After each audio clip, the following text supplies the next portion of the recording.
Hey guys, welcome back to my channel. I am Tangi the Caver's wife and it is Homestead Homemaking devotional time. I should have posted this yesterday, but I didn't get around to filming it and I apologize. But I'm here now and I have a thought I want to share with you guys. If you will just be patient with me, I'm going to try to make it all make sense. What makes your garden grow? Water and sunshine. What makes your spirit grow? Knowing that she'll be mine. Tater bug, eating my potatoes. Tater bug, growing my tomatoes. Tater bug, what makes you so hungry? Tater bug, eating all my money. So this Sunday during our pastor's sermon, he used my husband and I as an example in something that he was talking about. And when he spoke about me, he referred to me as my husband's companion. And I'm a little ADD, and sometimes there's a shiny object and I have to mull over this shiny object until another shiny object comes along. So I was mulling over the word companion. And what does a companion mean? When you are someone's companion, what does that look like? And then I got to, in my mind, because I love to garden, I got to companion planting. And in that moment, when I got to companion planting, God showed me how a marriage should look a lot like companion planting. So for those of you who don't know a lot about gardening jargon, what companion planting is, it is basically the technique of taking two plants, planting them together so for a particular purpose. One might enrich the soil with nitrogen, while the other keeps away the pests that will generally attack the other plant. So it's just a beautiful marriage of two plants together that thrive when they are together. And so you can kind of see where my mind went from marriage being a companion to companion planting, right? So I'm not totally crazy. So make me feel better and tell me that it totally makes sense. So what does this have to do with homestead homemaking? Well, in our homestead homemaking group, a young lady asked the question, how do we get our spouses to help with doing more household chores? A lot of the women weren't necessarily answering the question how they get their spouse to help. A lot of women, including myself, were just saying, this is the contribution that my husband makes to the home, and just left it at that. Some women just said, I have to do everything.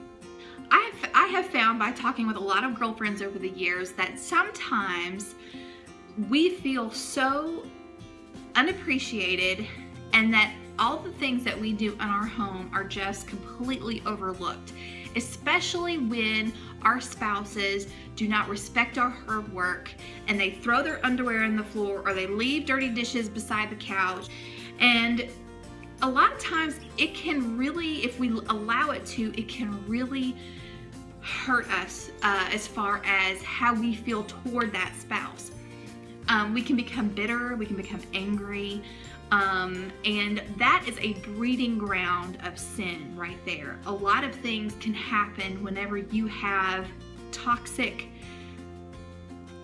growing medium, if you will. Okay, just roll with it. I've not really thought all this out, but I'm gonna plow toward the corner post, okay? That can be a breeding ground for just bad things to happen. But we are supposed to be each other's companions, which means we should be willing to set up our companion for success. And I think that is what I want to talk about, is setting our companions up for success. Because when they are successful, then we can all thrive together, okay? So, first of all, let's look at your husband. Let's look at him as an individual. And I'm going to use this tomato plant, this beautiful little happy tomato plant as an example. Now, this tomato plant was a seed.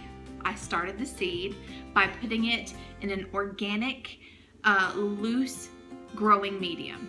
I gave it water, I gave it warmth, and it grew. It grew so much, in fact, that the little thing that I had it in became too small and it wasn't getting the nutrients that it needed. So I had to put it in a larger pot with better soil and some food. And then I've been keeping it under the grow light, and it has actually doubled in size within the last week. So it's a happy little plant. Now, let's say this was my husband. And right now things are going really, really well. And I am loving him and I'm encouraging him. But then I ask him to not give me tomatoes, but to give me green beans. Well, that's just impossible, right?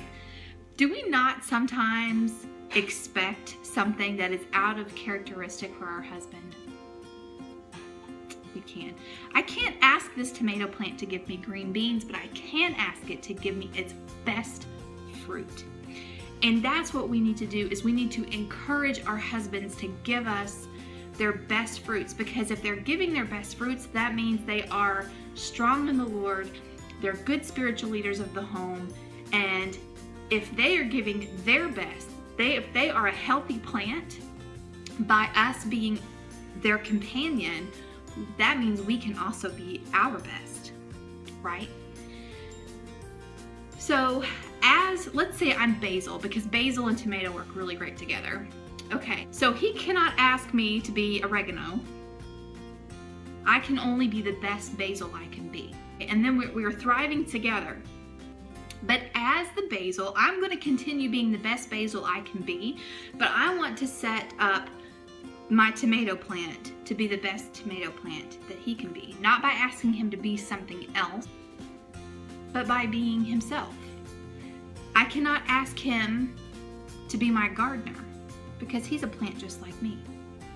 But we need a gardener. We need a master gardener, and that's God. And if we have God in our life and he can help us thrive and help us work well together, then that means I need to pray for my companion. Since I'm not a gardener, that means I can't take out the weeds, which we can call that sin.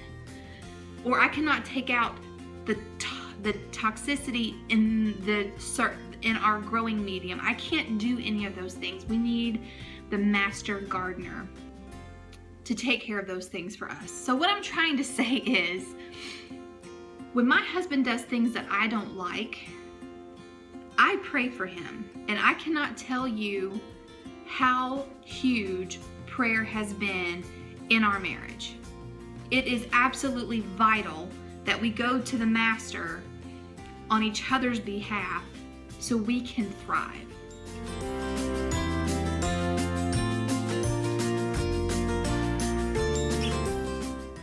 Also, instead of being bitter and allowing weeds and toxic things to happen in our marriage, how about being a good companion and setting your spouse up for success? So what do I mean by that, and how does that apply to Homestead Homemaking? Look around your house, and where you see things that need improvement from your spouse or from your children. He keeps throwing his dirty underwear in the floor. How about putting a hamper right there next to where he's always throwing his underwear? Make it fun for him and put a basketball goal on it. Put systems in place. Make your home better organized where things are easier to find. And I'm talking to myself as much as I'm talking to anybody. I don't have this all figured out. I think that's one thing that the three of us, have been really transparent about, is that none of us have all of the answers. We are struggling just like you guys. So let's organize our home better. Let's put hampers where they normally throw their underwear. All of the systems they will help. And you can also lead by example. That also helps. Does that mean it's 100% foolproof or it's 100% going to work? No, it isn't. And that's where I want it to shine a little bit more light on perspective. I read an article not that long ago, and I wish I could remember who it was from, but it was from a lady who used to complain all the time that her husband threw his dirty underwear in the floor, and it would make her so mad until one day her husband was gone. He had passed away, and she missed the dirty underwear in the floor. Who would ever think they would miss their husband's dirty underwear in the floor? But now she's remarried, and she said she never complains when he throws his underwear in the floor because she is happy that they're there, because that means that there is somebody in her home that wears them. So we can set our companions up for success by putting things in place that make them successful. But even still, if they don't, if they continue their habits, let's remember that at least we still have them with us. And let's love them and let's pray for them. Let's embrace what makes us a good companion. Whereas a tomato plant is extremely important and gives delicious fruit, a basil plant is completely and totally different. It's its own plant, but it's also very, very important and makes tomatoes taste better. Am I right? They're different, and their differences are awesome and important. I mean, you can't have pizza without tomatoes and basil. So think about those things. Think about what makes your husband a good part of your marriage. What are his strengths? And maybe dwell on those things when you're angry that he's not good at keeping things picked up. He's not good at keeping things tidy. Remember, you can't ask him to be a basil. You can't ask him to be the gardener. He's a tomato plant. So work with that. Work on making his fruits better by being the companion that you are.